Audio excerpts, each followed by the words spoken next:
अस्सलाम वालेकुम दोस्तों। प्रोग्राम खौफनाक वाक़यात के नए एपिसोड में आप तमाम सुनने वालों को बहुत खुश आमदीद। मैं आपको अपना तारुफ़ करा दूँ। मेरा नाम मोहम्मद अफ़ान है और मैं इस चैनल का वीडियो एडिटर हूँ। आज जो वाक़या मैं आपकी समात तक पहुँचा रहा हूँ वो वाक़या हमें अहमदाबाद से जेता ने भेजा है। जेता बताते हैं कि इनके वालिद साहब पिछले 2 साल से शदीद बीमार थे और उस वक्त कोरोना के दिन चल रहे थे कि अचानक से उनकी मौत हो गई।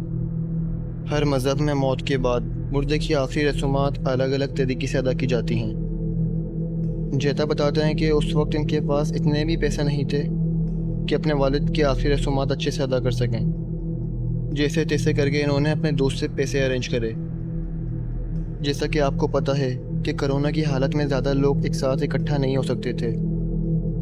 ऐसी हालत में बहुत कम लोग आए थे। मुश्किल से चंद लोग इनके साथ अर्थी उठाकर चले और शमशान घाट पर अर्थी को पहुंचाने के बाद वो लोग कुछ देर बाद वहां से चले गए। फिर ये अपने वालिद की आखिरी रसूमात अदा करने के बाद एक कोने पर बैठ गए। ये अपने वालिद के बाद खुद को बहुत बेबस और अकेला महसूस कर रहे थे। जेता बताते हैं कि इनमें हिम्मत नहीं हो रही थी कि उठ के घर चले जाएं। इसी उदासी और गम की हालत में ये कोना पकड़कर बैठे हुए थे। इन्हें शमशान घाट में बैठे हुए कब शाम से रात हुई पता ही नहीं चला कि तभी अचानक इन्हें किसी ने आवाज़ लगाई, जय जय। अब इन्हें वो आवाज़ सुन के थोड़ा ताज्जुब हुआ, थोड़ा डर सा महसूस हुआ, क्योंकि इस नाम से इन्हें सिर्फ इनके वालिद पुकारते थे। तो इन्होंने फ़ौरन मुड़ के देखा तो आसपास कोई मौजूद नहीं। जब इन्हें कोई नज़र नहीं आया तो ये समझे शायद इनको कोई वहम हुआ है। लेकिन फिर कुछ देर बाद इनको दोबारा से आवाज़ सुनाई दी कि बेटा मुझे प्यास लग रही है, ज़रा पानी पिला दो। इन्होंने फिर मुड़ के देखा तो वहाँ कोई नज़र नहीं आया। अब ये बताते हैं कि ये थोड़ा होशियार हो गए थे। इन्हें थोड़ा खौफ सा महसूस हुआ कि शायद ये कोई और ही मामलात हैं। तो इन्होंने सोचा मुझे यहाँ से उठकर जाना चाहिए। फिर ये शमशान घाट से उठकर बाहर की तरफ जाने लगे। ये जिस गेट से शमशान में एंटर हुए थे, ये उस गेट के पास जाकर देखते हैं कि किसी ने उसको ताला लगा दिया है। तो गेट पर ताला लगा हुआ देखकर जेता दूसरे गेट की तरफ जाने लगे कि ये वहाँ से बाहर निकल जाएंगे। अब ये बताते हैं कि जब मैं जा रहा था तो मुझे शमशान में एक आदमी बैठा हुआ नजर आया। एक आदमी दिखा जो अपना सर झुकाए बैठा हुआ था। उस आदमी को देखकर ये थोड़ा सोच में पड़ गए थे कि वो आदमी इतनी रात को शमशान में अकेला क्यों बैठा है। तो ये करीब जाकर उस आदमी से पूछते हैं कि क्या हुआ भाई, सब खैरियत है, परेशान लग रहे हो आप। लेकिन इस पर उस आदमी ने कोई जवाब नहीं दिया। इन्होंने फिर उस आदमी के कंधे पर हाथ रख के पूछा तो इस पर उस आदमी ने अपना सर उठाया। उस आदमी का चेहरा देखकर ये एकदम से पीछे हटे, क्योंकि ये बताते हैं कि उस आदमी के चेहरे पर आंख, नाक, होंठ कुछ भी नहीं थे। बहुत ही भयानक और खौफनाक चेहरा लग रहा था। तो ये उस आदमी को देखते ही जोर से चीखी और गेट की जानिब दौड़ लगा दी। जब ये भाग रहे थे तो इन्हें अपने चारों ओर से लोगों की चीखने की आवाज़ें आ रही थी, बहुत भयानक तरीके से, जैसे बहुत सारे लोग चीख रहे हों। और फिर थोड़ा आगे जाने के बाद इनकी आंखों के सामने एकदम से धुंध आ गई थी। लेकिन ये भागते रहे और गेट से बाहर निकलकर थोड़ा आगे एक जनरल स्टोर है, वहाँ जाकर ये बेहोश हो गए।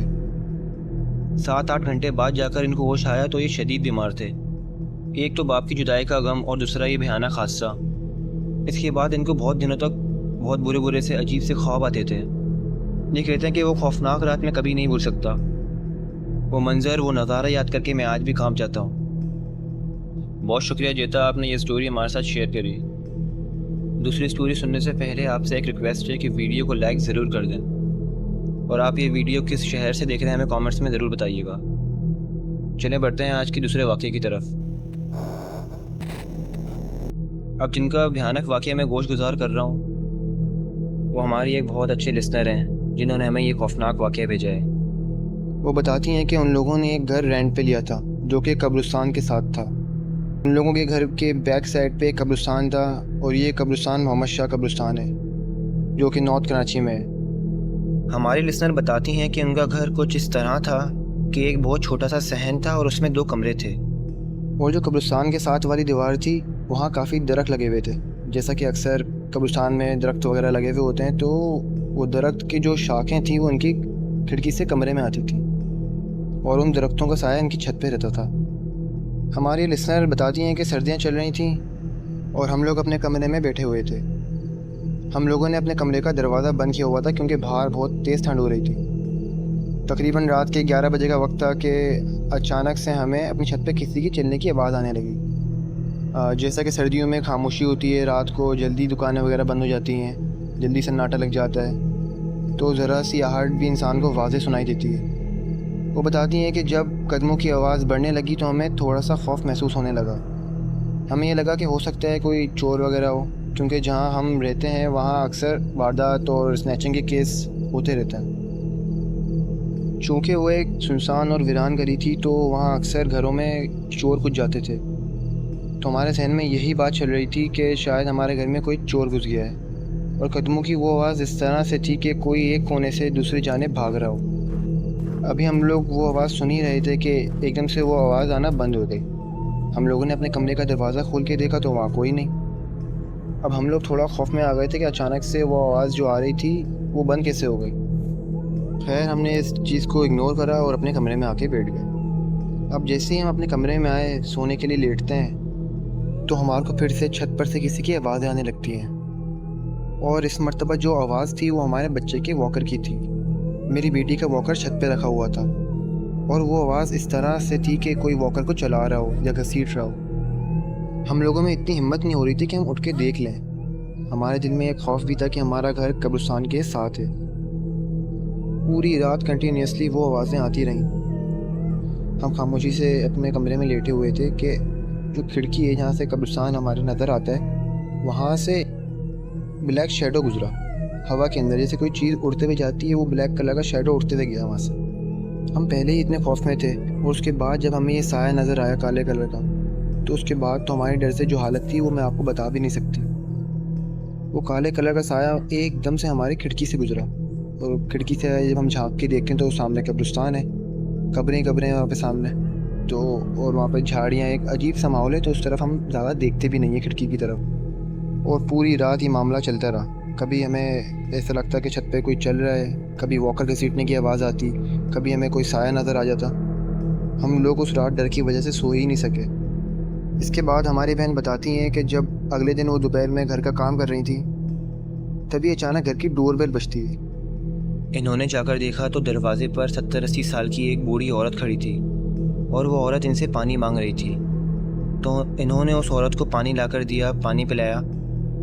फिर पानी पीने के बाद वो बूढ़ी औरत ने खुश होकर इन्हें एक फल की पेटी दी। और वो बूढ़ी औरत कहने लगी कि मैं पीछे कब्रिस्तान में ही रहती हूँ, मेरे पास ये फल रखने की जगह नहीं है, इसे तुम रख लो और तुम इसे अपने घर वालों के साथ खा लेना। तो ये सुनकर हमारी बहन समझी कि शायद ये औरत कोई गोरकंद या फ़कीरनी वगैरह है, इसीलिए ये कब्रिस्तान में रहती होगी। और काफ़ी मना करने के बाद भी उस औरत ने इन्हें फल की पेटी पकड़ा दी। अब घर में आके इन्होंने फल की पेटी खोलकर देखी तो ये बहुत हैरान हुई, क्योंकि उस फल की पेटी में आम थे। इन्हें बड़ी हैरत हुई कि दिसंबर का महीना चल रहा है और इस मौसम में आम कैसे आ सकते हैं। खैर, इन्होंने इस चीज़ को ज़्यादा तवज्जो नहीं दी, ज़्यादा नहीं सोचा इस बारे में, और वो आम खुद भी खाए और अपने बेटी को भी खिलाए।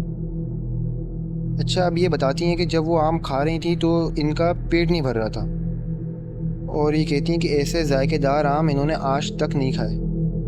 इन्होंने अकेले ही 5-6 आम खा लिए, फिर भी ये कह रही हैं कि मेरा पेट नहीं भर रहा था। ऐसा महसूस हो रहा था जैसे इन्होंने कुछ खाया ना हो। और फिर बचे हुए आम की पेटी इन्होंने किचन में रख दी कि रात को जब इनके शौहर घर आएंगे तो वो भी ये आम खा लेंगे।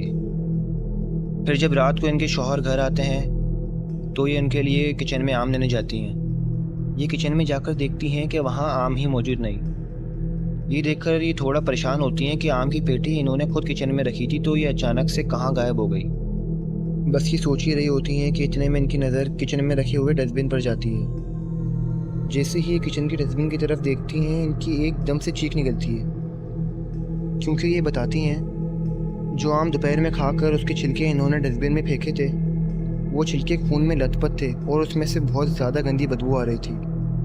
ये सब देखकर फिर इन्हें एहसास होता है कि वो औरत शायद इंसान नहीं थी, क्योंकि सर्दी के सीज़न में आम का आना नामुमकिन है, और आम के छिलकों में से खून का निकलना। ये देखकर ये समझ गई थी कि दोपहर में इन्होंने उस औरत से आम लेकर बहुत बड़ी गलती कर दी है। अब इसके बाद ये बताती हैं कि इन्हें खौफ की वजह से 1 हफ्ते तक बुखार रहा। 1 से 1.5 हफ्ता ये बीमार रहीं, मगर इसके बाद इनके साथ कोई ऐसा हादसा दोबारा नहीं हुआ। बहुत बहुत शुक्रिया बहन, आपने ये वाक़या हमारे साथ शेयर किया। तमाम दोस्तों का बहुत शुक्रिया कहानी सुनने के लिए। अपने दोस्त मोहम्मद अफ़ान को अपनी दुआओं में ख़ास याद रखिएगा और तमाम व्यूवर्स को अल्लाह अपने हिफ्ज़-ओ-मान में रखे। अगर अभी तक आपने ये चैनल सब्सक्राइब नहीं किया है तो फ़ौरन से सब्सक्राइब कर लें ताकि ऐसे ही खौफनाक वाक़यात लोगों की आप बीती आप सुन सकें। अल्लाह हाफ़िज़, अल्लाह ने के बाद।